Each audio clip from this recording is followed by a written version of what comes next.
So if there's nothing else that you take away from the conversation that we have today, it's these three things. Be bold, think big, and be willing to fail. Again, this is if you want to shake up an industry, right? This is if that is your objective, right? Robert F. Kennedy once said, "Only those who dare fail greatly can achieve greatly." And George Bernard Shaw once said, "All progress depends on the unreasonable man," or woman, if he lived in this century. And then, very emblematic, I'm a Philadelphian, so I, of course, often think about what this guy went through in fiction and in real life. Sylvester Stallone, of course, was a nobody until he won the Oscar for Best Picture in 1976, which put himself on the map. I mean, he basically kind of wrote a story, and everyone turned him down again and again and again, and finally the group that picked him up. It was one of the lowest budget movies ever and highest return movies ever, I believe, because it was filmed for nothing, and of course it changed motion picture history. And the story itself is about someone who fought hard to beat the odds to invent his own future. At Khosla, I won't go into detail here, but just to give you a sense of the types of things that we've done and the breadth and depth of the portfolio. About half of our stuff is in sustainability, the other half is in information technology. And in each one of these areas, we've bet very broadly. We have, in the sustainability side, all across energy, food, agriculture, we've bet on a number of different technologies that are all very high risk. And then on the IT side, whether it's in social media or advertising, mobile online services and payments, to new health technologies and so forth, big data, we've bet all along those areas as well. So in doing so, how do you make this systematic? What is it that we're looking for when we're trying to identify these black swans? First thing is a very simple value proposition. One of the things that Keith Rabois, former CEO of Square and now one of my colleagues and partner, one of the things that he often asks the entrepreneurs, so tell me what you do in 140 characters or less.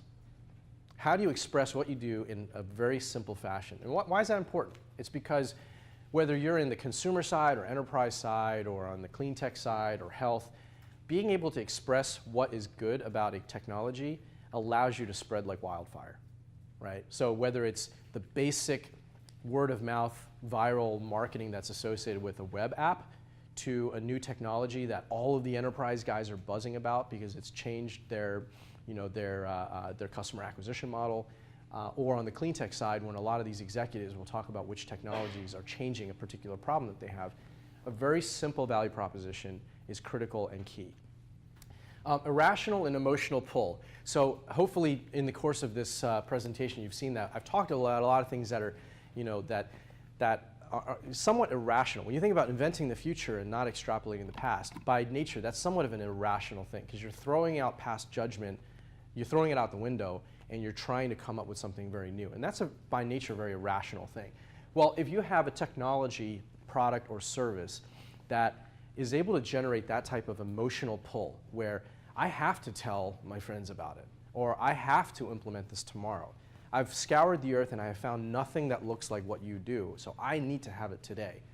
Then that lowers your customer acquisition costs, that makes it easier for you to find partners to work with you, to buy it, to fund your commercialization, and so forth. And it also creates that type of network effect, because all your friends need to have it, and and my grandma needs to have it, and it creates that type of pull. So regardless of what industry you're talking about, that irrational emotional pull around a product or service is very important. Antithesis of incumbents. So I've talked a lot about, obviously not all large companies or all incumbents are doomed for failure, right? But over time, the disruptions that happen in these industries make the incumbents more susceptible to startups encroaching and coming up with something brand new, right? So a lot of times what we're looking for in these black swan technologies is if it's something that's flying in the face of what the large companies are doing, and something that creates a structural barrier for a large company to easily do. And that's what I mean by antithesis of incumbents. We'll talk about some examples of that in a bit. Unpredictable upside. So this is a word that I really like to use, and Vinod likes to use.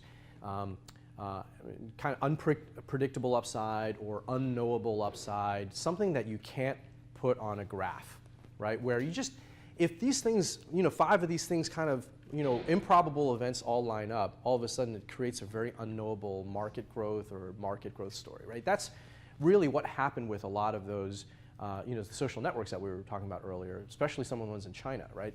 I mean, you just don't know what happens when you all of a sudden empower an entire, a billion-person population. You get 70% of them online.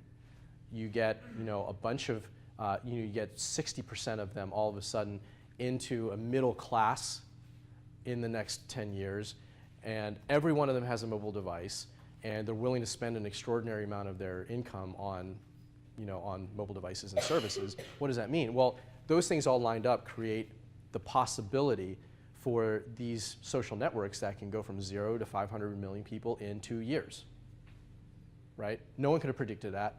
No one could have known that, right? But it's that kind of unknowable upside that we like to identify in these startups where, in your aggressive marketing plan, if there's like 3, 4, 5 things that all line up in the right way and some macro condition that lines up in the right way, you can have unknowable upside.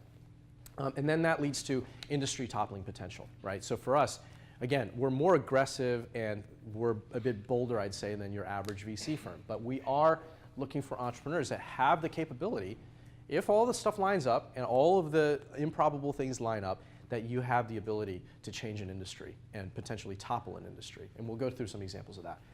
Last but not least, now rock stars, I'm not talking about people who can sing, although if you can sing, that gives you an edge if you're pitching to me, okay, admittedly.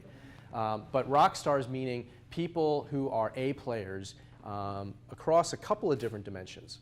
It could be that you, on a technology side, are the best in the world at X, right? So if you're Nobel Prize winning quality in a particular notion of science, that is rock star quality, right? Or if you're a postdoc that studied under one of these people, or you're someone that is just exceptionally bright and someone that, in any field on the technical side. It could be someone with a lot of consumer acquisition experience and someone who just knows how to create viral effects. It could be someone with a lot of entrepreneurial DNA, like they've started 3 companies before, so they've gone through that cycle before and have that experience. It could be someone with commercialization experience that has taken a plant and scaled it up, or taken a medical device and taken it through FDA, right? But we're always, in these Black Swan companies, we want to look for one. It doesn't need to be 5. I don't need to have all these dimensions in place on day 1, but there needs to be a source that is the heart and soul of the company that makes me feel like some of these really improbable things can possibly happen.